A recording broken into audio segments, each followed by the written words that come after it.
What's up, everyone? Welcome into DodgerHeads, presented by DodgerBlue.com, part of the Blue Wire Podcast Network. My name is Jeff Spiegel, joined today by Lance Brozdowski, pitching guru, as well as player development analyst for Watch Marquee. Used to be with Driveline, has an awesome blog that we'll get him to talk about here in a little bit. But Lance, first of all, thank you for your time. Nearing the end of the season, are you ready for the regular season to end, or bummed?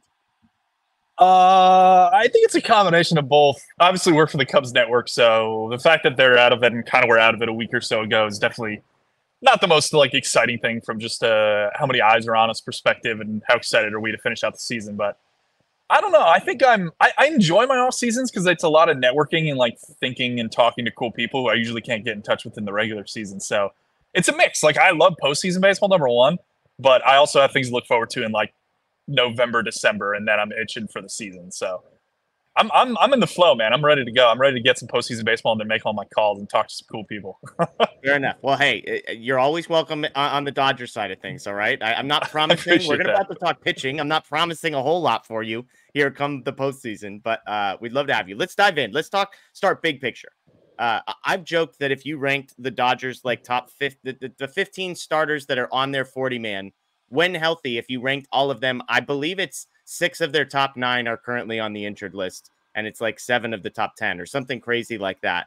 I'll just start here. From your perspective, with the guys that are left and maybe hopefully coming back, do you think the Dodgers have enough pitching to still compete? It's a funny question because I was thinking of asking you that because I'm coming as a bit of an outsider. I definitely follow what the Dodgers do, primarily because when I get off work, I usually come home and the Dodgers are usually on. So I usually am watching a lot of West Coast teams. And I just think they're a fun organization. They do a lot of cool things on the minor league side. They're very aggressive in adjustments and throw a ton of hard sliders, prize velo, et cetera. All things that I think most organizations should already be doing and are probably copying if they're not already doing. Do I think they have enough to get into the postseason, deep into the postseason, let's say, make a run? I think the short answer is no, but I can't put it past the Dodgers if they actually do so. Yeah. So I'm in this weird space where I'm trying to figure out if a rotation of Flaherty, Yamamoto, and whoever else you want to throw there, you want to piggyback Landon Knack and trust Buehler, etc. If that can actually get you to the World Series, if there's any team that can do it, it's the Dodgers. But I'm not particularly confident that they're gonna do it. I think I'm most surprised that they have the shortest odds right now for the World Series. Last time I checked, at least. That is definitely the market betting on the peripheral pieces just working, the pen. Offense, etc., and the fact that they could string together the starters. But I'm just a little skeptical that if you run into the Phillies, a team that even Ranger Suarez and some of those other guys aren't peak performance right now. Wheeler's better than any pitcher on the Dodgers. Christopher Sanchez is a really weird matchup. There's some teams like that where I'm just I just think I would take their starters, and I think starter impact has, as we talk about every postseason, has a very large impact on how deep a team can get. So I hope I'm wrong, man, but I am a little skeptical. But we're here to maybe push the skepticism aside, right? I think that's the goal. Well, I'll tell you this. Little skeptical would probably put you on the optimistic side of Dodgers fans right now. I am the optimistic side of Dodgers fans, I think. And I don't love the state of the starting pitching, but I kind of defer to you. Here's my philosophy, Lance. We're just going to score 9 runs a game, and none of it's going to matter. That's just Ohtani, Mookie Betts, Freddie Freeman. Get all those guys going and figure the rest out later. That's my philosophy. If you give up 4 runs, as long as you score 5, it doesn't really matter. So I'm fine with that philosophy. All right, well, let's dive into some individual guys. I'm going to ask you about, I would say, the 4 guys that, as it currently stands, are probably the most likely to be postseason pitchers. I'm going to leave Clayton Kershaw off this list just because A, it's a huge question mark, and B, he hasn't pitched in a long time. I think the guy who would go first is probably Yamamoto because of the, hey, he's going to have 6 days off in between every start. So I imagine you would want to get him going as quickly as possible. When you look at Yamamoto, he's made 3 starts since coming back off the injured list. His last time out against the Rockies, 3 innings, 5 hits, 4 earned, 3 walks, 4 strikeouts. One of the worst performances he's had on the season, to be honest. So what are you seeing with Yamamoto I mean, he's only thrown 11 innings over 3 starts since coming back. Yeah. I think the main thing I noticed after him coming off the IL and taking a look at those couple starts is that right before he got on the IL, particularly versus right-handed hitters, he started to expand the repertoire a little. We saw that new slider. We saw more sinker. He became almost like a 5-ish pitch guy, which was, I thought, really attractive from a standpoint of, this guy is probably more command and odd release point and feel over like raw, let me blow you away with stuff. Yeah. And as a byproduct of that, I generally like deeper mixes from like what is the predictability of the starter standpoint. So I liked all those adjustments. And then off the IL, it seems to me like they've reduced a little bit of that, where he hasn't been mixing as much cutter, sinker, slider, etc. to either handedness of hitter. But I did notice in like the last 2 starts, they're starting to ramp that back up just in terms of raw usage. The main thing for me is like, he's an odd pitcher. I think we talked about this when I was on earlier, where his fastball, a lot of people on the data side would say he needs to throw it up more, And while you can argue in 2 strike counts, he does do that a little more than early in count. His approach from like looking at his heat maps and where he throws the ball, and even just watching him, like you could see this too, anybody can. Like he tries to catch like outer third with the 4-seam a lot and like get called strikes in that direction. I did a whole video on this on YouTube talking about like why this approach is one that the Dodgers generally take. I think it has to do primarily with like count leverage.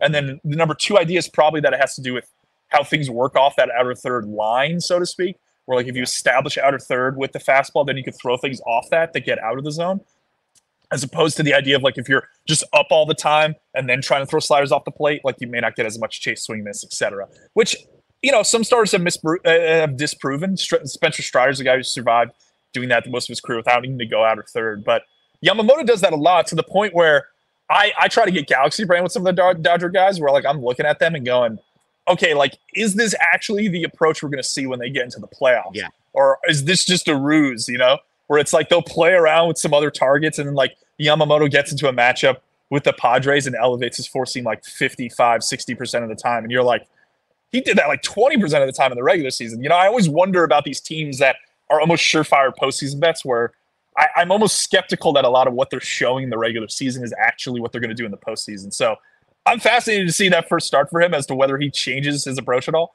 Because otherwise, I think he's like, I've never stood in the box against him, and I never will. But I almost wonder whether he's a pretty easy pitcher to prep against, where it's figure out the inner third. And like, if he's only throwing sinker 5% of the time, like you don't really have to worry about inner third.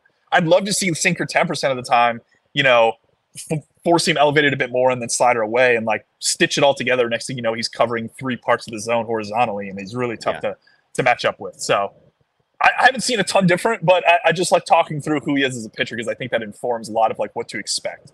Yeah. Yeah. And to your point, like I think it's almost not unfair to imagine that the Dodgers might be saying like, hey, just get a couple of these things going, get your feel for it. And then once the postseason comes, we'll go back to that like 5-pitch mix or whatever we saw. Like that wouldn't surprise me at all, especially given where he is in the buildup. So I guess some optimism there. Let's shift and go to the next guy on this list, which is Jack Flaherty.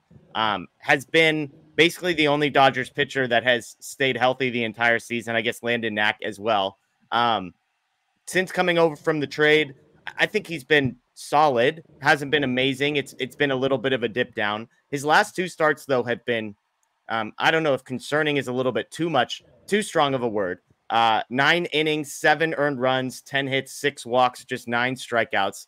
There was some talk on one of them that the velocity started to dip, and then he fired it back up a little bit. So this was a guy I would say of all of these, maybe I feel less confident about now than I did a week or 2 weeks ago. So have you seen anything different? Like, has anything shifted in these last 2 starts? Is it a guy getting tired? Where are we at? I don't think I'm super skeptical that he's like running into issues in these last 2 starts. The main thing for me that I thought was interesting, and it gets into like philosophical differences between organizations, is like Flaherty was good with the Tigers. I think for the most part, he's been fine with the Dodgers. But when he got to the Dodgers org, they immediately flipped his breaking ball usage versus each handedness of hitter. They basically inverted it. So he was throwing a lot of curveball to righties. They were like, no, throw your slider more. He was throwing a lot of slider to lefties. They were like, no, throw your curveball more. And I think both those adjustments were relatively justified, in terms of the curveball to lefties being a really, really good pitch, and slider to righties also being a really good pitch. But what he's run into in these last 3-4 starts is righty issues with the slider in particular. Like that pitch is a ton of expected slug, as you'd say. So how much damage you're expected to give up on an individual pitch. And it's not to me like he's being super aggressive with the pitch in the zone. It kind of just seems like whenever he's missing back into the zone with the pitch, it's getting hit. So I'm not totally worried about that. It's not like I see a lot more misses into the zone or anything along those lines. It might just be a matter of those misses getting taken advantage of. I Yeah. still like him a lot. I think he's a really good pitcher. I think he's really developed after leaving the Cardinals with the Smart Tigers org and now with you guys. I would say if you had to make me like put money on what is wrong there, I think it's maybe just some small sample variance stuff. But I get because it's running to the postseason and you're like so close to it, you'd love to see the guy go like 7 with 8 punchies, 2 in a row, and you're like, he's the game one starter. You can put him even over Yamamoto, you know? Like I get that confidence, you want that. Like you're seeing that with some other guys. Like even like the Mets, like Tyler McGill looks amazing, and Wheeler's dominant every time he steps on the mound. Like you'd like to have that guy, and I get that's coming from the Dodgers standpoint. You maybe don't necessarily have that guy who your confidence is going to give you 7. So I would just watch slider to righties, because as we're going to get into with some of these other guys, that is like the main approach that I don't want to say concerned with the Dodgers, but Yamamoto I'm more concerned with his approach versus righties. As we get into Landon Knack, I'm more concerned with his approach versus righties. Like there's a lot of these guys that are like that, and the 2 teams that are crushing righties this season are, I believe, the Padres and the Diamondbacks. So that's not totally lovely from a standpoint of like, who are we concerned to face? Like those 2 teams crush righties pretty nicely. So that's who you got to match up with, I think, at some point in the postseason. You got to get through them. So we'll see. But I'm not totally concerned about Flaherty, I would say. Okay, you mentioned Landon Knack. I would say if there has been one starting pitcher that it feels like there is a gap between how the Dodgers feel about him and how Dodgers fans feel about him that is massive, it is Landon Knack, because Dodgers fans love this guy, and I understand why. We did a game like, a few months ago where we just put up everybody's blind resume. Basically, it's like, here's the ERA, here's the WHIP, here's the FIP, all that kind of stuff. And you see Landon Knack with a WHIP of 1.07, 3.4 ERA, and yet the Dodgers seem to be treating him like he's the 12th best pitcher on the staff, and like, well, fine, we'll only use him if we need to. I've also said, if you look at his Savant page, it's not great. There's a lot of dark blue on that page. So talk me through what you've seen with Landon Knack. Like, has there been a progression to where maybe there's more confidence in him now than there was? What have you been seeing from him? Yeah, there's a slight velo uptick there of late, which I think is important just in the context of like a guy kind of peaking mid to late season, which is important for a playoff run. He's a weird pitcher. I get why the Savant page doesn't work, because he's primarily like a changeup guy, and stuff models are always going to have a bit of difficulty with changeups, especially the one he throws, where there's these breed of changeups that are four-seam oriented. So if you ever just Google like Landon Knack's changeup grip or whatnot and compare it to, say, like a Tony Gonsolin on your guys' squad or someone else who throws more of a two-seam oriented changeup that runs to their arm side a lot, with Knack, his more just like floats, where it's the same spin as his four-seam. He's just kind of using weaker fingers, so it has a lot of like lift to it. It's similar to what, I'm jumping to leagues here, but Drew Thorpe was this guy who came up for the White Sox, and everyone was like, oh, he has like the most unique changeup in baseball because it's weird and it works and it dominated in the minors and it just seemed to be invisible. And he was throwing a four-seam oriented changeup. So with that foundation, a lot of those guys I think get underrated by stuff models and Savant pages, et cetera, because it's just a weird pitch. It causes the four-seam, I think, to play up because the spin is so similar. It's weird, but the problem with it, as I said earlier, is like, that, I mean, changeups just work to opposite handedness better, right? So he's better versus lefties than he is versus righties. And the main thing there is, with any of these guys who have more carry fastball and changeup, is trying to figure out what the slider is. What does the slider look like? This is the big problem. Again, I'm jumping leagues, but the name that comes to mind is Taj Bradley, who's a big changeup guy, good fastball, carry fastball with the Rays. And they were trying to figure out his slider cutter thing. Last year, he was terrible. Stuff models were like, we like him because the fastball's good. And then this year, he figured out the cutter and kind of took off, had some rough patches, etc. But he's a better pitcher than he was last year. That is what the Dodgers, I think, are trying to figure out with Landon Knack. There is some change in that slider shape, where with that velo uptick, I think it's about 86 right now, but he picked up drop. Generally, as slider velo ticks up, you expect the ball to kind of lift more, right? You're behind the ball more. That's how you're creating the velocity. So if you could increase velocity but increase drop at the same time, I would argue there's something either from a grip standpoint or a Q standpoint there that's changing for him. And I think it just signals that the Dodgers are aware that if you're bringing this guy into a postseason game, like your concern is right-handed hitters. And as I mentioned, if you're facing a team like the D-backs or the Padres or one of these other squads, like I'd be slightly concerned there from a standpoint of like, are we confident this guy can't get the right-handed hitters out in this lineup? So it seems to me like the Dodgers are trying to figure out the slider pretty late. It could be one of those things, again, as we talked about, you want to galaxy brain this, right? Which is like, maybe they have the fix, and maybe they're not like totally letting him lean on it, because when he gets into a postseason game, it's going to be like 35% new pitch, and the teams are like, come on, like we didn't prep for this. We have no idea what this is. And they're just spending the first two times through the order trying to figure the pitch out. So that's my read on Knack. Very weird pitcher. again, you really got to focus on how he looks versus right-handed hitters. And the main thing for that is that I don't think the changeup can be thrown a bazillion times versus righties. So you got to figure out what the slider is. And I think the Dodgers are playing with it. I just don't think we've seen the final form of it. Yeah. Okay. Well, hopefully they figure that out in the next, 2 weeks or so. Yeah, you don't got a lot of time. No, we're running out. Okay, last guy here, Walker Buehler. We know what he was. We know what he has been towards the beginning of the season. It feels like things have trended in the right direction a little bit of late. I don't know. Like, I mean, even last game, he's 33% whiff rate, 9 strikeouts. And you're like, oh man, this is the guy that everyone wanted Buehler to be. A lot of swing and miss, a lot of strikeouts. Of course, he also gave up 4 runs in that game as well. So like, if you were the Dodgers, Lance, what sort of confidence would you have? Like, if this guy's name wasn't Walker Buehler and you didn't have the wild card game of a few years ago in the back of your mind, and all those things considered, because I do think that stuff matters, who Walker Buehler is, mentality, experience, all that. But like, just as a pitcher, like, is there anything to be hopeful for when you look at this guy, Walker Buehler, as a pitcher? Yeah, I think there is things to be hopeful for. Overall, I would say I'm still pretty concerned about him, just because we've seen the evolution of his fastball, where it's just not as nearly as good as a pitch as it used to be. So I was talking to someone in another org who was doing free agent report on him, because I believe he's a free agent in the offseason. Yeah, and I think he's going to be kind of an interesting commodity for a team to pick up as like a bounce back guy coming off injury. And we were debating the fact as to whether he should really be throwing the 4-seam at all, which I know the Dodgers are going to lean on, but there's probably some iteration down the road of him where he's like sinker cutter primarily, and he's just working off that. The thing to be hopeful for is that he still has pretty good command, in my opinion, especially looking at his heat maps and stuff and where he throws pitches and, how much he's missing by, where he's missing. Like, I'm still pretty confident that he can dot pitches. And as a result of that, I would have some confidence that he could match up pretty well with most teams, because you could kind of play around with location, or you're not totally concerned. Say, compare him to a Landon Knack, where you're like, okay, we want to start elevating your 4-seam, or we want to start pushing it away, or like play with something inside. Like, Knack's kind of just throwing 4-seams and changeups and like sliders off the plate. With Buehler, it's like, you noticed of late he's going to the 4-seam away more and then elevating late, which is kind of like the inverse of Yamamoto. He's always tried to push that 4-seam up.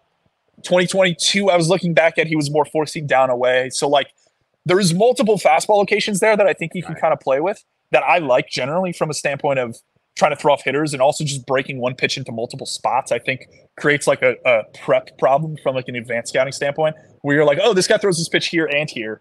And it's like, it's not just that he's fastball, cutter, sinker. It's like there's 2 fastball locations, and then there's cutter, sinker, off that, et cetera, breaking ball. So like, it's more than the sum of its parts, I guess, is maybe one way to put it. But so I am confident that he could have a good start. Again, like, the 4-seam up, though, has gotten beat. It's gotten beat for the last calendar year. So I'm not totally like sold that this guy can jump into a playoff matchup and throw 40%, 50% 4-seam and get out of it unscathed. So yeah, that's what I would watch if I was watching him in a postseason game. Is like, where's the 4-seam usage? Is he leaning on other things? Or if he's leaning on 4-seam, is the location consistent with where he's been? Because for me, he's all about like mitigating as much damage on the 4-seam as possible. And by doing that, I think that's more of a location change thing, where it's like, let's play around with location and figure out where he can actually put that pitch, so we're not getting just destroyed on that pitch in a given outing for him. So I'm confident. I'd say I'm like skeptically confident, but if there's a pitcher that like makes a run and is like hot in the postseason, of these guys, like I wouldn't be stunned if it's Buehler, especially like with the contract coming up and like him knowing that if he could shove, like we saw with Montgomery, like Montgomery shoved in the postseason, although he had a pretty good year as well. And then like he got paid late, he got paid, and now he's had a terrible season, probably because of the lack of spring training with the D-backs. But I've always liked Buehler. I just think like we're gonna look back in a year, if he's not on the Dodgers, he's probably not gonna be in the Dodgers, I would guess. And it's just gonna be, I think it's gonna be a different mix. I think this guy eventually just turns into like sinker cutter slider off that, and like doesn't totally scrap the 4-seam, but moves away from it to the point where he's acknowledging that pitch is not what it was in 2019-ish. So we'll see with him. Yeah, well, the last guy that we're not going to talk about is Clayton Kershaw again, because I remain convinced that he's going to be a starter for the Dodgers in the postseason, just because I think he is going to bust to get there. And I think if he's there and available and says to Dave Roberts, I'm available, I just find it hard to believe they're going to be like, yeah, we know you're healthy and we know you're available, but we're actually going to go with Landon Knack. I just don't see that conversation happen. So that'd be crazy to me. I agree. Okay. Let me end with shifting gears here a little bit. Jackson Ferris. Jackson Ferris, is a prospect that was traded from the Cubs, the organization that you cover most closely, to the Dodgers as part of the Michael Busch trade. For starters, my Cubs fans in my life love Michael Busch. So it feels like this is a trade that the Cubs are not. Cubs fans may not be super disappointed in now. That's probably because they haven't been following Jackson Ferris and Zaire Hope all that closely, both of whom have been amazing.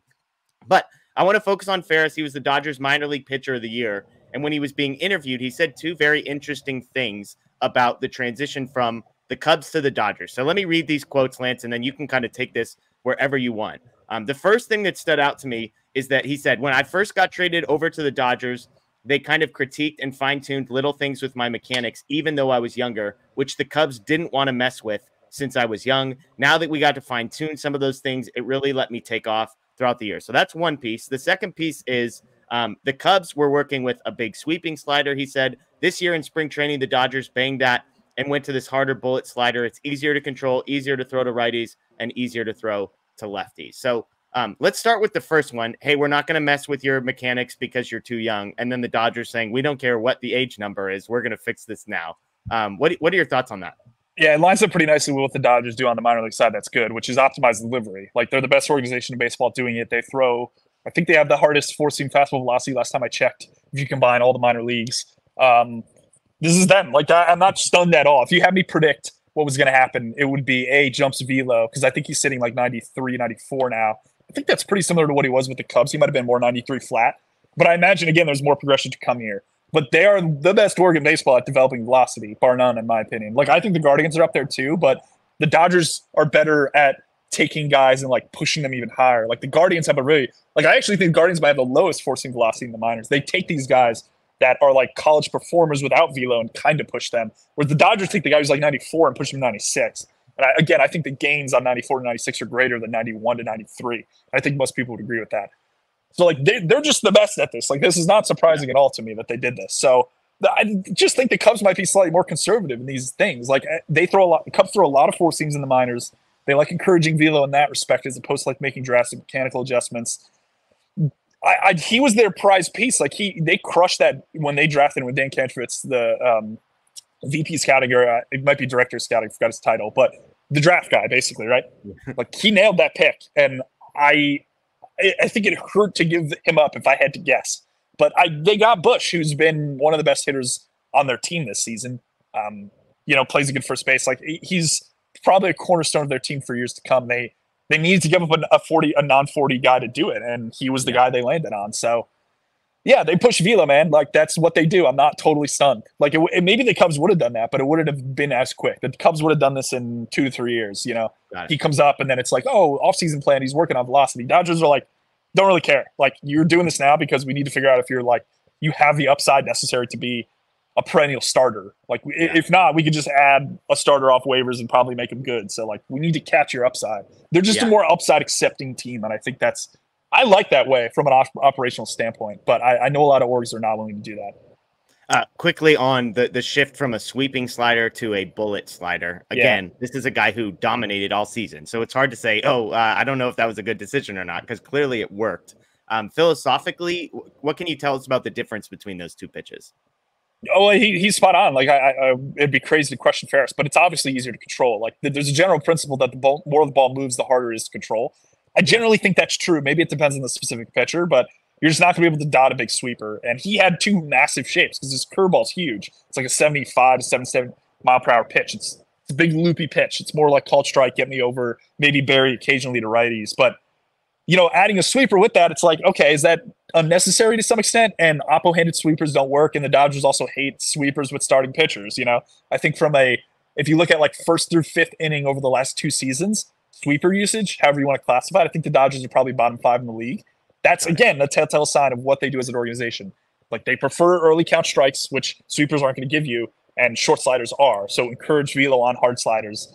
Push that up, get it up to like 85, 86, and there you go. Like, we're confident you'll be able to figure out your lines off that pitch, and it'll work. So I'm not, again, it's lining up pretty one-to-one with their philosophy.